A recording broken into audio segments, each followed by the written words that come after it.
லேடிஸ்க்காக வந்து சொல்றேன், உங்களுக்காக கொஞ்சம் டைம் ஒதுக்குங்க. கண்டிப்பா. ஃபேமிலிக்காக நம்ம எல்லாரும் ஒர்க் பண்றோம். காலையில எந்திரிச்சதுல இருந்து ஒரு house wife are working lady யார் இருந்தாலும் ஃபேமிலிக்காக ஓடுறாங்க, அப்புறம் ஒர்க்குக்கு போறாங்க, மறுபடியும் வராங்க. லைக் அவங்களுக்காக அவங்க அட்லீஸ்ட் ஒரு ½ an hour to 1 hour அவங்களுக்காக அவங்க ஸ்பெண்ட் பண்ணணும் அப்படின்னு நான் நினைக்கிறேன்.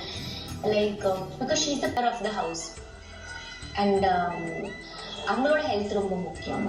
So to all the housewife, to all the mothers, to all the ladies நான் இதுதான் சொல்வேன். கொஞ்சம் ஹெல்த் பத்தி இது பண்ணுங்க.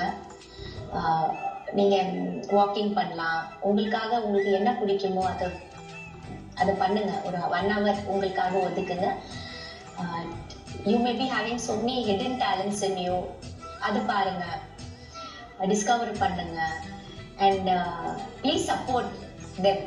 கண்டிப்பா ப்ளீஸ் சப்போர்ட் ஹஸ்பண்ட்ஸா இருந்தாலும் சில்ட்ரன்ஸா இருந்தாலும் எல்லாரும் சப்போர்ட் பண்ணுங்க.